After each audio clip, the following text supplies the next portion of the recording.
This is Pet Life Radio. Let's talk pets.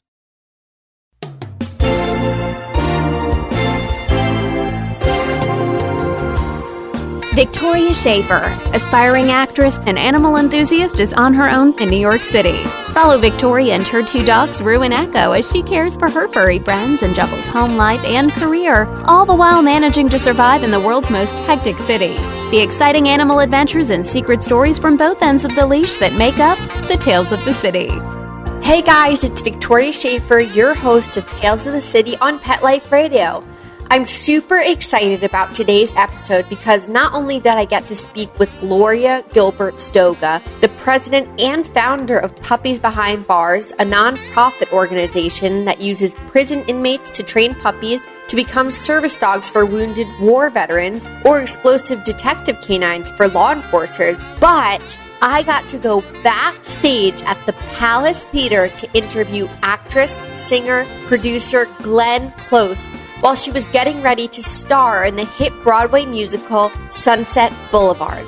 So much inspiring talk in one episode. So stick around because after this commercial break, we'll be speaking with Gloria about Puppies Behind Bars and the impact it has on inmates, veterans, and the community, followed by Miss Glenn Close on working with her beloved pooch Sir Pippin by her side 24/7, her work with a number of organizations, as well as setting the record straight about one of my favorite movies, 101 Dalmatians. Be right back. Tales of the City will be right back in two shakes of a, well, tail. I love cleaning the litter box, said no one ever.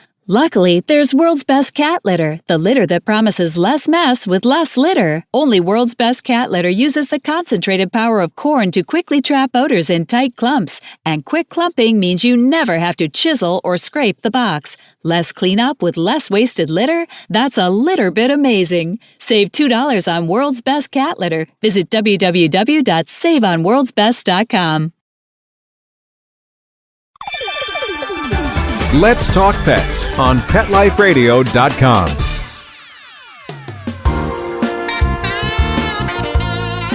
I'm here with Gloria Gilbert Stoga, the president and founder of Puppies Behind Bars. Hi, Gloria. Thank you so much for joining me today. I'm so excited to hear about this amazing program you have created. Training puppies in prisons to become service dogs and detective canines is such an incredible and clever idea. Well, thank you. What has inspired you to start the Puppies Behind Bars? I read about it. A veterinarian in Florida started the first prison guide dog program, and I read about it and just thought it was brilliant. So I took his lead. He was the one. His name is Dr. Thomas Lane, and he is the one who came up with the idea. Oh, cool. Did you grow up with dogs? Were you always a dog person? Yeah, I've always loved dogs, yes.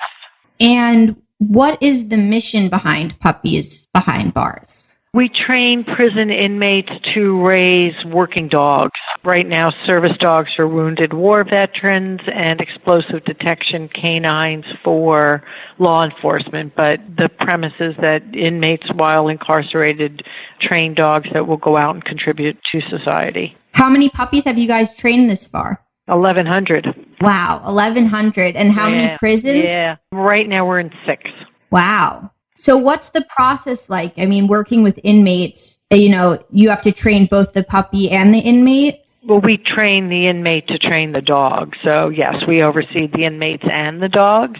The inmates apply to the program. They apply through their prison counselor. And if they pass basic screening at the prison level, then they come to Puppies Behind Bars and we interview each inmate individually, and then we decide to accept them or not. It's a voluntary program, so they can quit at any time or we can kick them out at any time if it doesn't work out. And do the puppies live in the cells with the inmates? Yes, they do.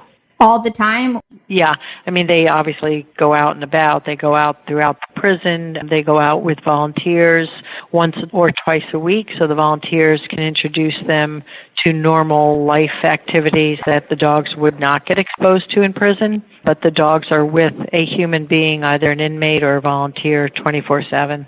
So the program trains 2 completely different sorts of dogs. Yes. You have one right? You have one that's going to be a nurturing service companion for a veteran, and then you have another dog to sniff out bombs. So what are the differences in those programs? It starts with the difference in the dog. The explosive detection canine is much higher energy, has a higher prey drive, and is a more independent dog than is the service dog. And the training for both kinds of dogs are totally different. Completely different. For the explosive detection canine, we don't care if they pull or jump or bark or lunge. We want to build their confidence in all sorts of situations they may find themselves in, and we train them to use their nose to find a hidden object. And with the service dog, we're really kind of asking it to be well-mannered most of the time, except when it's off leash and it's playing and just being a regular dog. But when it's on leash, we don't want it to bark or pull or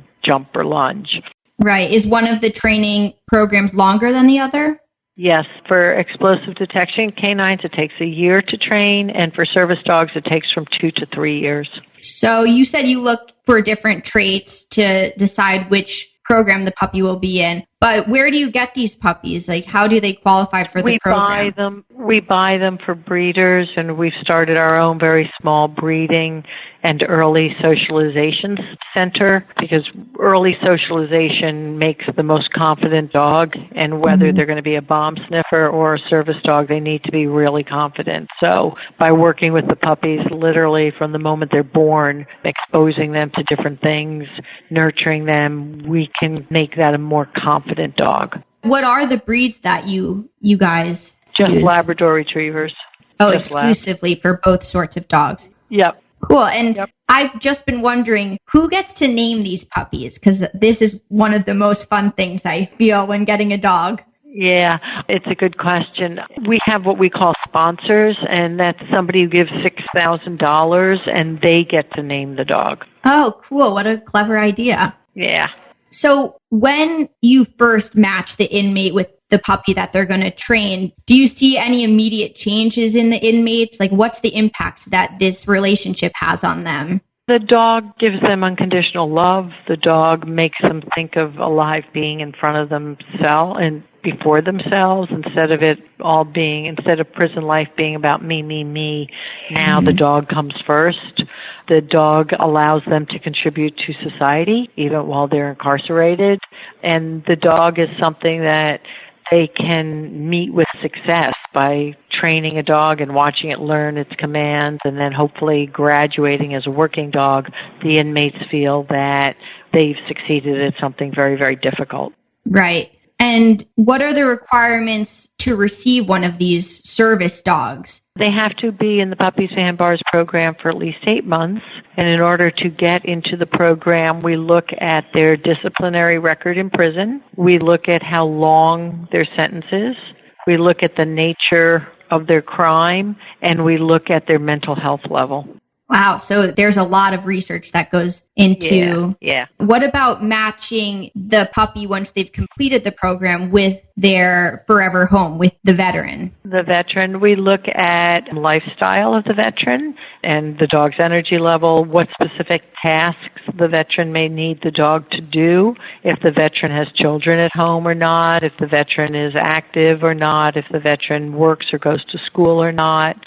Those are the kinds of things we look at to pair the dog with the veteran. So, like, for example, if the veteran goes to school, would you train their service dog any differently than, or specialized to that person? No, the dogs are all fully trained in all the same commands, but we would give that veteran a dog that is a little less high energy than another dog if the dog has to sit in classes, like for an hour and then take a break. Right. So that kind of thing. I see. So is there any training for the recipient of the service dog? Like, do they ever meet the inmate? Yeah. They do. Well, the veterans, we fly them into upstate New York, and it's 16 days. We all move into a hotel together, and for 16 days, we have 12-hour days of training with the dogs, and half of those 16 days take place in prison. So for half of the training, the veterans go into prison, and the inmates train the veterans with the dogs. What's that relationship like between the veteran and the inmate? It's amazing. It's amazing. They create a a friendship and a bond that is extremely strong because it's over the dog. But a lot of the inmates have PTSD to some degree, not war-induced, not combat-induced, but so they can relate to one another. Wow, that is incredible. So just for those who are listening and want to help, how can they contribute to Puppies Behind Bars? Thank you very much. They can go to our website, which is puppiesbehindbars.com, and there are ways to donate. It's right there on the website. A check or a credit card would be terrific. Okay, so www.puppiesbehindbars.com, and there's a section that you can donate. Great. Exactly. Thank you so much. I'm really amazed by all the work that you're doing, and I appreciate you taking the time to talk to me today. Oh, well, thanks for helping us spread the word about our work. Thank you. Time for a walk in Central Park, of course. We'll be right back with more Tales of the City. Molly, here's your dinner. Zeus, that's not your food. Don't let that happen to your precious cat. Elevate your cat's eating experience with the Cat Tree Tray. The Cat Tree Tray keeps your cat's food off the floor and conveniently located on the cat tree. It's the perfect way to eat. It's a beautiful wrought iron tray that easily attaches to your cat tree and keeps dogs and other critters out of your cat's dish. A must for multi-pet households. There's a 6-inch tray for large bowls and a 4-inch tray for smaller bowls. Purchase your Cat Tree Tray today. Go right now to cattreetray.com. That's cattreetray.com. CATTREETRAY.com. Ew, get the stinky dog away from me. Bad breath and bad gas. Petey stopped eating. All his hair fell out. Itching, licking, missing fur. At least $5,000 in vet bill. Creams, antibiotics, sprays. No results. Everything we tried failed except the Dinovite. DINOVITE.com. If you want the dog to be healthy, you got to feed it something healthy. The omega-3 fatty acids. Flaxseed, zinc, alfalfa. The digestive enzymes that are cooked out of regular dog food. Dinovite is nutrition. The shedding is stopped and the itching is stopped. Her coat is now soft, it's silky, it's healthy and shiny and glossy. She's got life. She's got energy. Tons of energy, no more bad smell. Dinovite's the bomb. Dinovite is the best thing that's ever happened to my dogs, besides me, of course. 859-428-1000. 859-428-1000. Dinovite for life. DINOVITE.com. Let's talk pets. Let's talk pets On Pet Life Radio. Pet Life Radio. PetLifeRadio.com.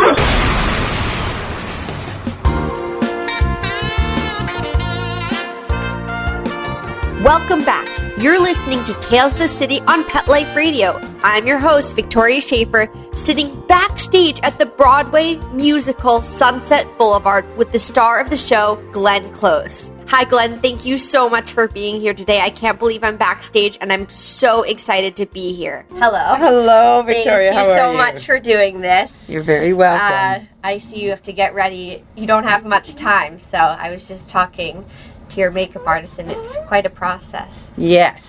Yes. So as we're sitting here, she's starting to. It's kind of unusual to have somebody. It's not kind of usual. It's very unusual to have somebody do your makeup. But it's a luxury that I have that helps me really get into my head. Yeah, definitely. Do you hear a funny noise under you? I do. Well, I'll have several questions about him later. So we'll get into it. Obviously, when did you get your first dog? I got my first dog when I was about 4. His name was Mary Mark of Moorlander, and I called him Docus, and he was a wonderful collie. And he unfortunately got run over on a stretch of road. And but I was so little that I wore his collar as a belt. Oh my goodness, That's so cute. And do you know how many dogs you've owned in your lifetime? Oh my gosh. Well, my family always had dogs. My dad was a medical student in New York, and it was a time when they still were experimenting on dogs. And he is very much an animal lover, so he would rescue them and secret them out of the lab and bring them home. So we had, with me growing up, we had collies, and we had a great menagerie of New York street dogs. Wow. But let's see. I guess 1, 2, 3, 4, 5, 6, 7 at least. Yeah. And that's not counting kind of family dogs. Right. That's a pretty good number. I'm at 4 right now. Ah. So maybe I'll get there soon. But despite my dad not wanting me to get another dog for a very long time. But I have puppy fever. Oh, yeah. So. Well, look at this puppy. This is because Pippi is a Havanese. Oh, my goodness. There's so many puppies at the dog park right now. It's puppy season. Everyone's getting their dogs for the summer. So we have another guest here in the dressing room. Hopefully we're picking up some of his sounds. But did you name Sir Pippin after the Broadway musical Pippin? I actually first thought of Pip. Because I just liked it. He just looked like a little Pip. And then I thought of Great Expectations, actually, of Pip, who's the main character in Great Expectations. And then when I had to give him an official name, when he was registered with the AKC, I thought of Sir Pippin of Beanfield.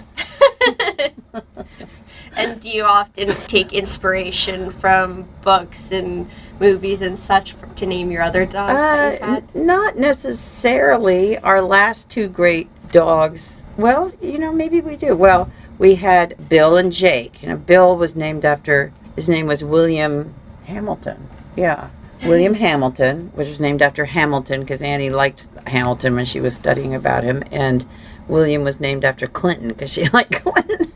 And then we had Jacob Charles. And I'm not sure where those names came from. So all of your dogs have multiple names, not just a simple... Well, I had a little coton de Tulare who I named Gabby. And I named her Gabby because I remember reading a biography about Saint-Saëns. And he had a mistress whose name was Gabby. And it was one of the first sexy books I read. So I named her Gabby. These are all good stories. One of my dogs I just named Echo because I thought that was a cool name. I have no reasoning. But the other one my dad thought of, she was found on the street, so we named her Rue after the French word. That's very nice. So that's the only meaningful name we have. Otherwise, one dog's named after my brother's preschool girlfriend, Riley. The other one... I hope he still feels good about that. I'm not quite sure, but we're stuck with that name. I always like to kind of think of what it's going to be like to call the dog, because you'll Echo, yes. You could go Echo, Echo, Echo. I didn't think about that, I have to admit. Now we're quite the laughing stock at the dog park when I'm screaming Echoes multiple times. So yeah, nobody warned me about that. Anyway, so how do you take care of Pippin with your grueling Broadway schedule? He just comes with me. Everywhere? Pretty much everywhere. Pretty much everywhere, because, I mean, when you're in a show, you don't go out much yourself because you're always resting. The only day that he has not been with me at the theater, and we're at the Palace Theater right now, you probably told people that, was opening night because it was too much going on, and I had to go to a party afterwards. But otherwise, he comes every night, and everybody would be incredibly distraught if Pippi weren't here. He really is a little presence that people really appreciate. Yeah. And he has his little routine. Yeah, he's very well behaved. He just comes right in and plops down. Makes some noise to get a TREAT, but it's not time for that yet, so he's given up. Where's the farthest place that you've brought Pip? He actually has a fabulous UK EU passport. So he's been with me to London, and he's been on a little road trip with me, just me and Pip. We actually got a flat tire somewhere in the Peak District. And then he's been to Glasgow and Stockholm. He's a well-traveled pup. He is. And you never had an issue traveling with him? He just... No, he's so smart. Going. But he knows he has to lie in the little thing, and I put it under the seat, and he knows he has to just stay there until I tell him he can come out. So I want to ask you about another aspect of your career, 101 Dalmatians, in which you starred. I know most of the Dalmatians were computer generated, but that's wrong. Weren't? No, most of them That's were real. That's a rumor? There were really 101 of them? Well, there weren't 101 of them, but they had a whole program of training puppies. Oh my and goodness. the only time you will see a CGI puppy or an animatronic puppy. They had a couple of those. Is if there's a scene way in the back, you'll see maybe some of them. And if there was a scene where it was dangerous for the puppies. Otherwise, they're all real in that movie. Wow, that must have been amazing and so adorable to work. Yeah, we went through, to, so to speak, 200 puppies because they grew very fast, and they had an amazing kennel at Shepperton Studios, and they made that kennel a quarantine place so that they could bring the dogs over from America, some of them, and then train them while they were being counted to be, for quarantine. Wow. And what is it like acting beside a bunch of puppies? Well, you know that no one's looking at you, so you can basically do whatever you want. Yeah, the funny thing was about when I got in, because I'm a huge dog lover, but when I got into my Cruella outfit, no dog would come near me. Really? There's something about how I looked that they just were scared. Yeah, that was my next question for you. What it was like playing Cruella, probably the meanest dog owner in movie history. Yes, probably. Well, it was great fun because I was surrounded by animals. And also we had fantastic trainers who treated the dogs with such respect. And they were incredible, those animals. But I suppose their greatest feat in that movie was training a puppy. They told me they could only work with a puppy for 5 minutes at a time because the worst thing that could happen is for them to get bored, the puppies. Uh-huh. But when you see the scene when they're for the second one, when they're jumping on the icing that goes all over me, yeah. those are real puppies. So it's kind of sad that people now expect everything to be animatronic because it was really a great accomplishment in training what they did with those puppies in the movie. Yeah. And the 2 hero dogs, and wow, we had so many great animals, but the 2 adult Dalmatians were incredibly trained. Wow. I had no idea. I always thought that it was computer generated. That makes the movie even better. Yeah. All those puppies. Mm-hmm. So you have supported Broadway Barks, Puppies Behind Bars, ASPCA, and you've even fostered dogs yourself, right? I fostered one dog once, yes, a pit bull, who didn't last terribly long because I had 2 other little dogs, and she got she adopted me and didn't want my other dogs to get near me, so I didn't want her to get, I was afraid that something might happen to my dogs. Right. So she was a lovely, lovely dog. Yes, I've fostered quite a bit of dogs, too. It's a really good thing to do. It is, although that's what got me kicked out of my dad's apartment. Because I had too many foster puppies. Every time he'd come home, it's just like another one. Because I felt so bad. And you would go to the adoption and they say, can you just bring one more home with you? And so I'd bring one more. And I suppose they weren't house trained. No, and they were very sick, actually. Oh. But that's another story. He had there were some accidents he may have stepped in. One too many times? Yeah, one too many times. But now I have a great apartment, so it didn't end so terribly. With indoor-outdoor carpeting. Yes, I do have to get a new carpet every couple of months. That still hasn't changed. So what inspired all of this support for animal rights? It's how I was brought up. I was brought up surrounded by animals, and my parents gave us a great respect.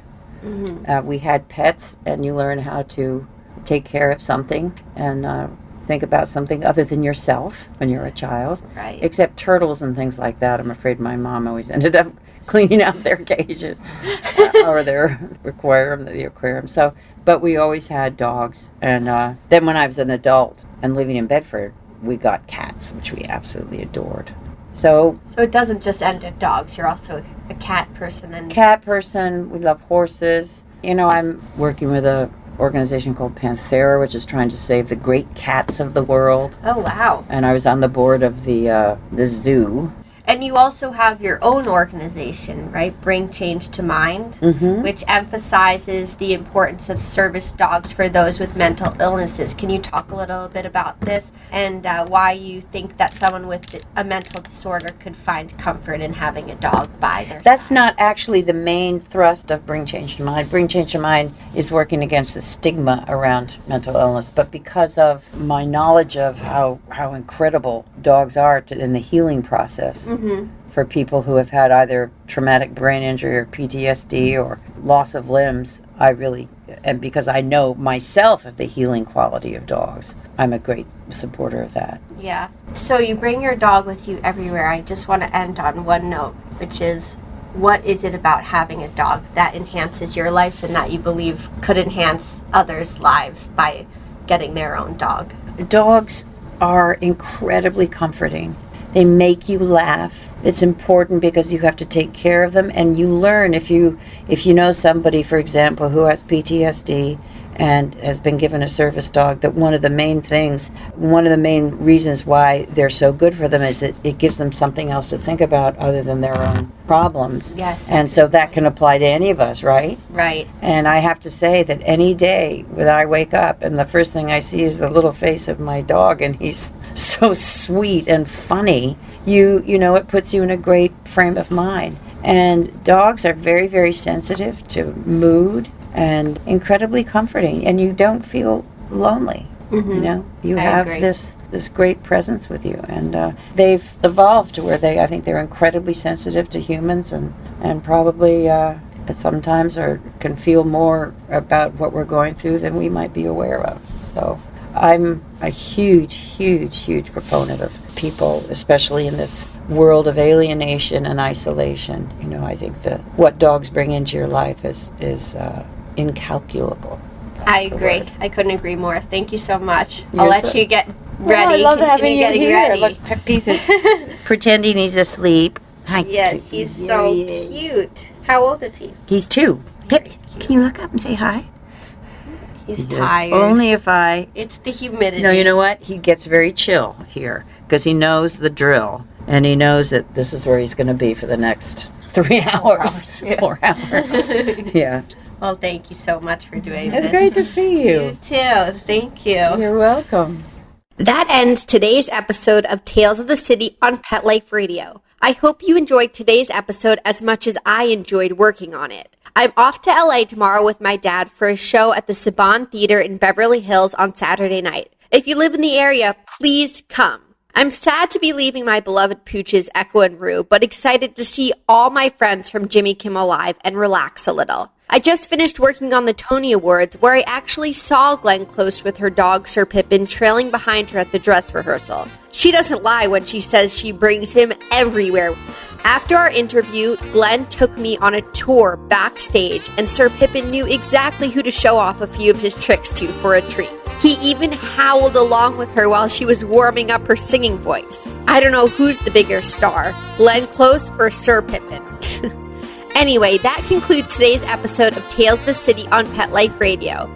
I'm your host, Victoria Shaffer, about to jet off to the West Coast for a much-needed vacation. Let's Talk Pets, every week on demand, only on PetLifeRadio.com.